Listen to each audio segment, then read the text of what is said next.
Miami is in the playoff. Notre Dame is not. BYU is not. Whoa. You are Locked On College Football with Spencer McLaughlin, your daily podcast on all things college football. Part of the Locked On Podcast Network, your team every day. Welcome, everybody, to another episode of Locked On College Football. I'm your host, Spencer McLaughlin. Thank you all so much for making this your first listen or your first view post college football playoff selection show. And every day, it's part of the Locked On Podcast Network, your team every day. I have got so many thoughts. Indiana beat Ohio State. I can't believe we're living in that world, but we are.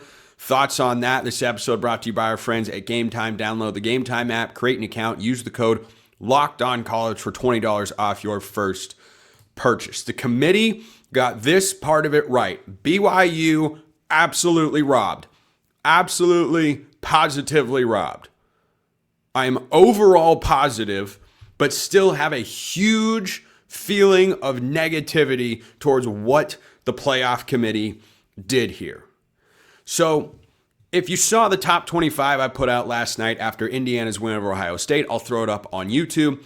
I would have put in BYU. I would have put in Alabama. I would have left out Miami and Notre Dame, given the format that we have, where it's the 5 highest ranked conference champions. Tulane and James Madison are both into the college football playoff because they're the next highest ranked group of 5 champs, and Virginia lost to Duke last night. For those of you that missed it, BYU should have been in. BYU absolutely should have been in the playoff. But the committee putting Miami in over Notre Dame is the right thing to do. It is not just the best thing for the sport, it's just the flat out most logical thing. When coaches speak, there is often an element of coach speak to what they are saying, in which they are saying things without really saying them. They're not answering questions. They're not giving you the whole picture. Mario Cristobal had a quote when he was asked about the lead up to all of this madness and said, look, I feel like we're having a trial for something that shouldn't even have been brought to court. Because when you look at the strength of schedule and then the result on the field, you shouldn't be. He was 100% right, because that's how I felt. That's how many of you felt. Notre Dame doesn't play in a conference, and the league that they play the most often is the ACC. Their strength of schedule with Miami is darn near the same. And then Miami beat them on the field, and the head-to-head results have to matter, and they do. They do, and that is a great thing for college football, because one of the questions that folks were asking in the weeks leading up to this playoff selection and all the drama that had been unfolding and the illogical rankings and all of that stuff, one of the things was, well, what are you going to do with quality non-conference matchups? Why do you even schedule those? If Notre Dame had not been one of the teams Miami played in the non-conference, Miami would not be in the college football playoff. This part of it, I'm going to get to BYU in a moment. This part of it is great for the sport, because there was a very real possibility, and Texas is already whining and complaining about this. That's fine. You can be frustrated. Just beat Florida next time, and maybe you'd be in the field. But there was a real possibility that schools would just say, what in the world is the point? What is the incentive? Why would we schedule quality games if you're not going to reward the head-to-head? And I think the committee that had Notre Dame ranked ahead of Miami for the last several weeks, which made no sense to anybody, they flipped their minds around and said, nope, maybe they felt the pressure. Maybe they didn't want the optics of it. I don't care. I'm concerned with the outcome. And the reason I know that 10-2 Miami wouldn't get in without that win over Notre Dame is twofold. Number one, they were 10-2 last year, did not get into the college football playoff. Vanderbilt is 10-2. They're not going to the college football playoff. You know why? Their marquee non-conference game is against Virginia Tech. And of course, in the SEC, you only play 8 conference games. And so that was the differentiating factor that gives Miami a chance to go and compete for a national championship. On that front, The committee got this absolutely right. It is logical and it is good for the sport. That's that side of it. Let me shift to the BYU angle of it now. They should be in the playoff over Miami. I fully believe that that's the case. If I were a committee member, that would be my vote. BYU, it did feel like was punished for the college for making the conference championship game where they played Texas Tech, who's really good. Texas Tech is really good, number 4 seed. And they beat them by double digits. Again, not a good look for BYU. Guess what? Alabama lost their conference championship game by 3 touchdowns. They looked horrible. And guess what? Alabama is in the field. Now, the distinct difference there when that argument is presented has to be noted that Alabama beat the team that just blew them out previously, and they did so on the road. I have no problem with Alabama making the playoff. Again, I will throw up my top 25. If we were just doing straight seeding without automatic guarantees for conference champions, I would have Miami and Notre Dame in the playoff with BYU and Alabama. Instead, the group of 5 gets 2 teams in. Tulane out of the American, James Madison out of the Sun Belt. Do I think that that's right? No. I've been against auto bids from the beginning. This would be why. I think Tulane and James Madison have had outstanding seasons. I think they're worthy of even being ranked inside the top 25. I do not believe they are worthy of getting into the college football playoff over BYU or even over Notre Dame. So, BYU, I can't come up with a good way to get you guys to take the tinfoil hats off because I'm watching the same shows and the same data that you are. Did you notice in the selection show how little BYU was even mentioned? I mean, the graphics that would go up were wild. We're debating these 3 teams, Alabama, Miami, and Notre Dame. And I'm like, wait a minute. You went 9, 10, 12. What is it? The number 13 in a hotel elevator? No, we don't have it, which is Tom Segura said, because that's a spooky number. Well, BYU is a spooky team to ESPN. They just didn't want to put BYU in. They weren't even talking about BYU. Someone correct me if I'm wrong. I don't think they were even mentioned by name until they got listed as the second team out of the college football playoff. So the committee, on the one hand, sends the message with Alabama, we're not punishing you for making the conference championship game and getting blown out. But then it's like what Kirk Herbstreit said on the broadcast last night, which was, I don't think you should get punished for that, but BYU really didn't look good. So you only get punished for it if you're BYU and you're in the Big 12. If you are a fan in Provo and you are frustrated, you are mad, you are disappointed, heartbroken, whatever, you have every right to be.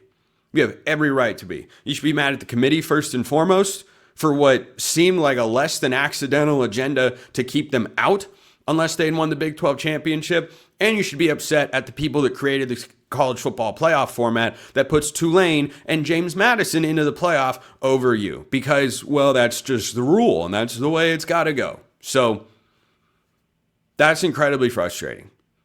Incredibly frustrating. And I am disappointed and I feel for those fans in Provo who are a great fan base.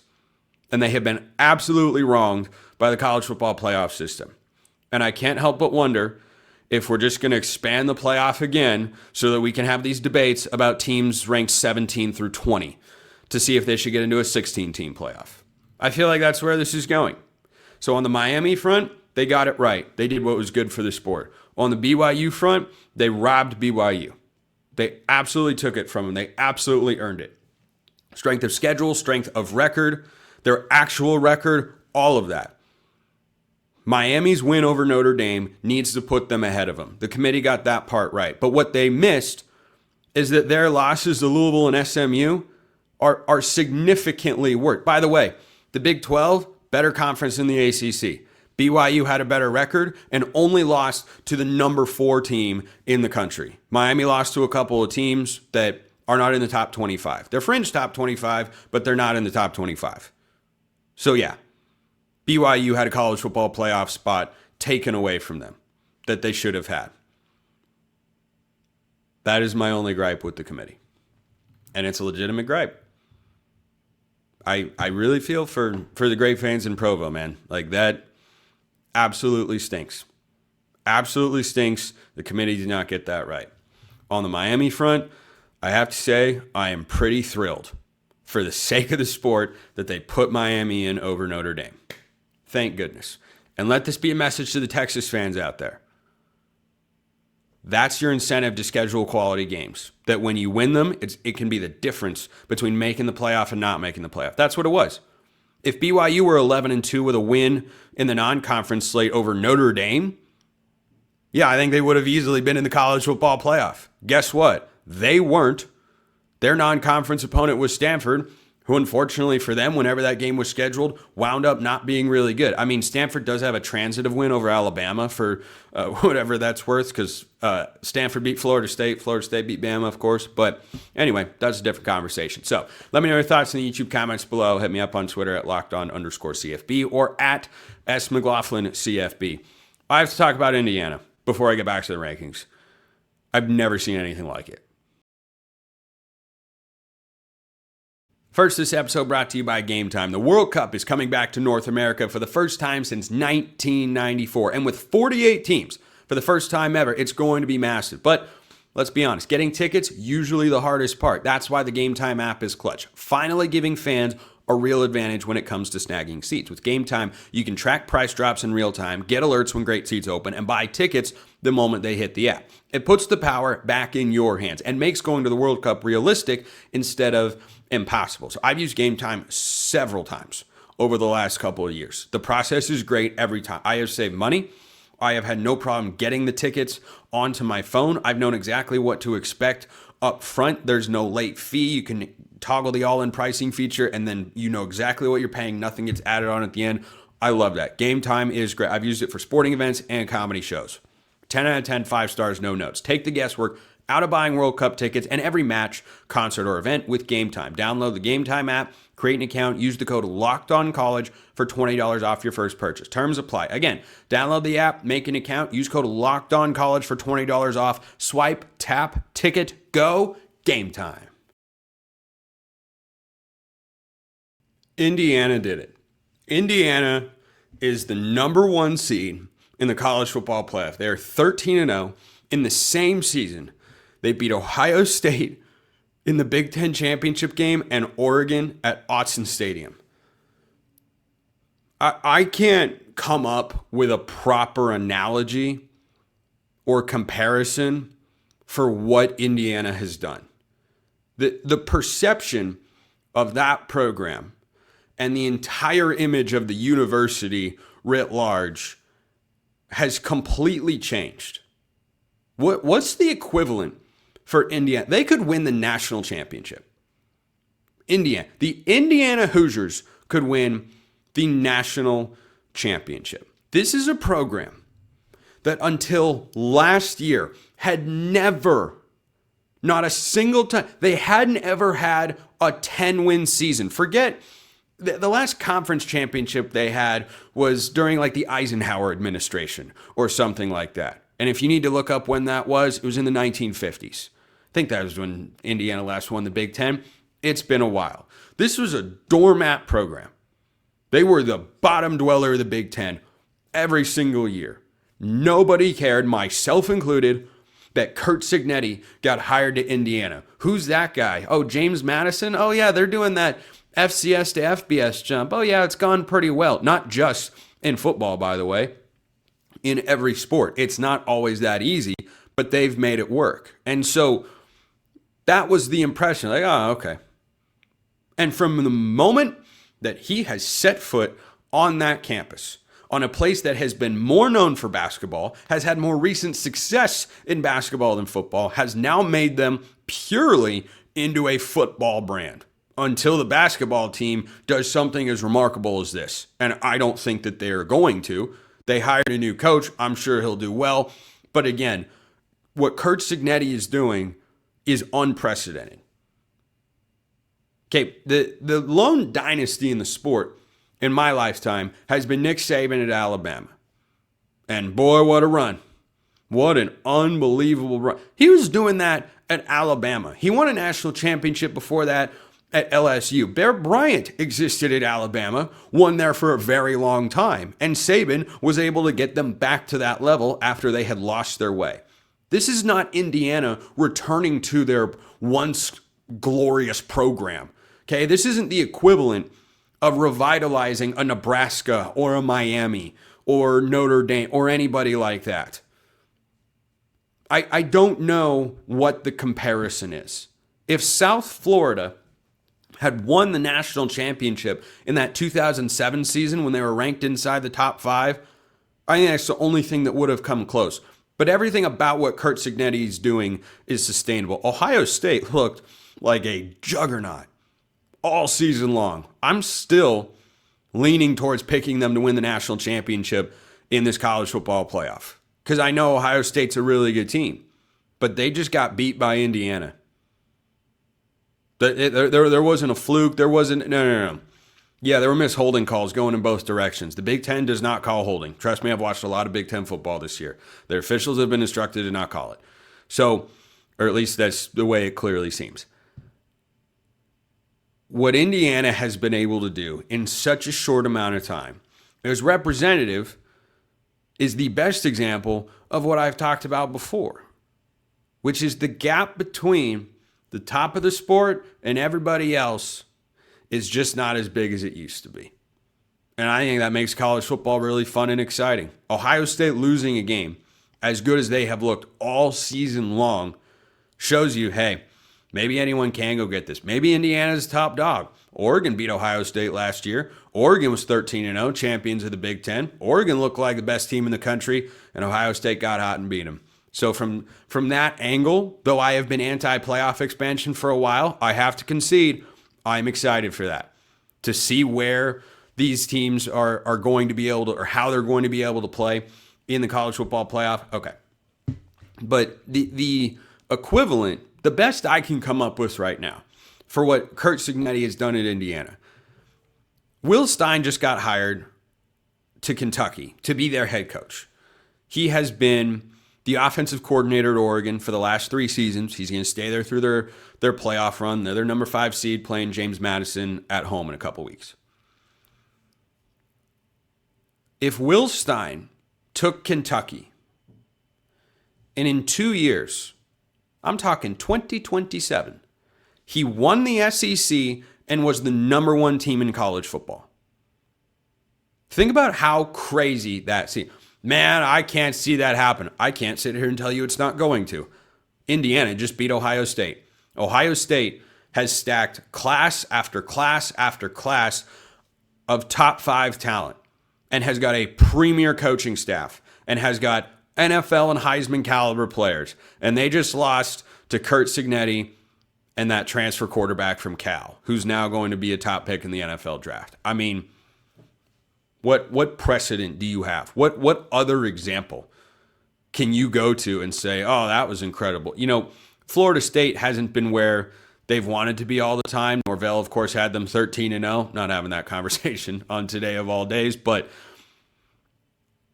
when Jameis Winston led them to a national championship, it was the first time they'd felt like Florida State truly in quite a while. That's revitalizing an old brand. This is complete. This would be different even than Matt Rule taking Nebraska and leading them to a national championship. Because again, they've at least won before. There's an ingrained level of support and commitment. Curt Cignetti has forced Indiana to care about football. And for him to be doing this in such a short amount of time, 2 years, you realize he's lost 2 football games. 2. To the national champion and the national runner-up. That's it. Those are the only teams he's ever lost to since taking over as head coach of the Indiana Hoosiers. And yeah, any time is appropriate to bring up the fact that he needs to have a quality non-conference opponent in there. Playing 9 conference games is great. That's what everybody should do. That's what everyone's going to do. Put a Power 4 non-conference opponent in there. Make it a decent matchup. This is why teams shouldn't control their schedule. Anyway, I don't know if there's a hire that you can say that has been as successful as Curt Cignetti in the last couple of years. I'm talking in the history of college football. Because there have been a bunch of great hires. A bunch of them. You can point, Nick Saban was a great hire. Dabo Swinney once upon a time was a great hire. Kirby Smart has worked out pretty well. They were just elevating programs to where they were always supposed to be or capable of being. No one thought Indiana was capable of being in this particular spot. To beat Ohio State head-to-head on the field. And hey, look, the committee put them at number one. I don't think there's actually any doubt about that. But it's unbelievable. It is truly one of the most unbelievable sports stories I can ever remember. Not just in college football, any sport. Any sport. Never seen anything like it before. Curt Cignetti, one of one. Big Ten champs, might go win the national championship. How about that? That's wild. So, a couple more thoughts on the playoff and the matchups. Man, it is crunch time now. What do we think about two group of five teams getting in? Some more thoughts on that. First, this episode brought to you by Omaha Steaks. The holidays come with two big goals: feeding people well and finding gifts they'll actually love. And when you want both handled in one move, Omaha Steaks is the way to go. From hosting to gifting, they deliver the world's best steak experience right to your door. Because during their Sizzle All the Way sale, you can stock up and save in a huge way. 50% off site-wide at omahasteaks.com. And guess what? It gets even better. Locked On College listeners get an extra $35 off with the code COLLEGE at checkout. How much better of a holiday deal are you looking for? Things are expensive these days. I'm sure you've noticed. Omaha Steaks and that code COLLEGE are here to help you get a great gift without breaking the bank. Save big on gourmet gifts and more holiday favorites with Omaha Steaks. Visit omahasteaks.com for 50% off site-wide during their Sizzle All the Way sale. And for an extra $35 off, use the promo code COLLEGE at checkout. Terms apply. See site for details. That's omahasteaks.com, code COLLEGE. So if you haven't seen the college football playoff rankings, they go something like this. The matchups, I should say. Oregon, number 5 seed, hosts James Madison. That's the 5-12. In the 8-9, a rematch of the game that nearly knocked Alabama out of the playoff, but didn't, and got Oklahoma into the playoff. This time it's in Norman. Alabama is the 8-9 matchup. Tulane and Ole Miss will play for the second time this year. I was wondering whether the committee would slot James Madison to the 11 and Tulane to the 12 to try and avoid a repeat matchup. But obviously they don't care about that, nor do I think they should, quite frankly. I don't think that's the proper way to operate.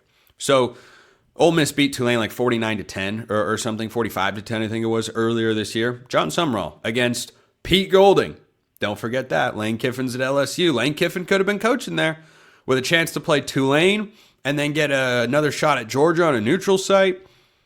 Yeah, anyway, Lane Kiffin's at LSU. Miami, number 10, goes to College Station to play number 7, Texas A&M. So, Texas A&M, Ole Miss, Oklahoma, Oregon, those are the 4 teams that get home playoff games. And I just want to remind you, the teams that had better regular seasons than all of those 4 squads are getting rewarded with a longer layoff, sure, which you can see as a benefit or not. And they are getting rewarded by playing no more games on their own campus. This should be flip-flop. The 4 first-round games should be neutral site games. And then the next games should be on campus in the quarterfinals. And then you can play the semifinals and the national championship wherever you want. So, a couple of thoughts here. First of all, Miami, Texas A&M. Pretty sure they played a couple of years ago. I want to say Miami got that win, but that was before Mike Elko got in there. I think I might have that wrong. Might have that wrong in my head. But they're on Ohio State's side of the bracket. Winner gets to play Ohio State. The winner of Tulane, Ole Miss gets Georgia. The winner of Alabama, Oklahoma gets Indiana. Oof, man, what a setup there. The winner of James Madison and Oregon gets Texas Tech. So when I look at the field, I think all those first round playoff games, Here, let me rephrase. I think half of those first round playoff games are destined to be close. The weather in Oregon could help James Madison hang around for a little bit. I'm most interested to see what Ole Miss looks like with Pete Golding as head coach. Because remember, they named him the full-time head coach, not the interim. They said, nope, you're a guy going for it. Okay, here we go. Alabama, Oklahoma's going to be, I think, the same kind of game. It's just going to be a dogfight. I have no problem with Alabama getting into the playoff. I would have had them in.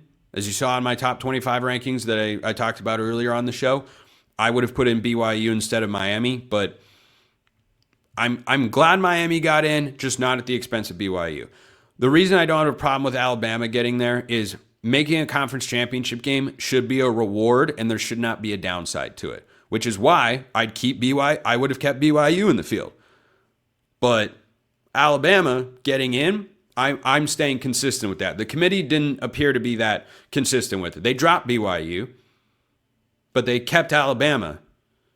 They both lost by over 20 points in their conference championship games. So I don't care for that. But what I really don't care for is the fact that James Madison played one Power 4 opponent, unranked Louisville, who went 8-4. They were a good team, not a great team. They lost to them. They were competitive in the game. They actually had a lead on the road in the second quarter.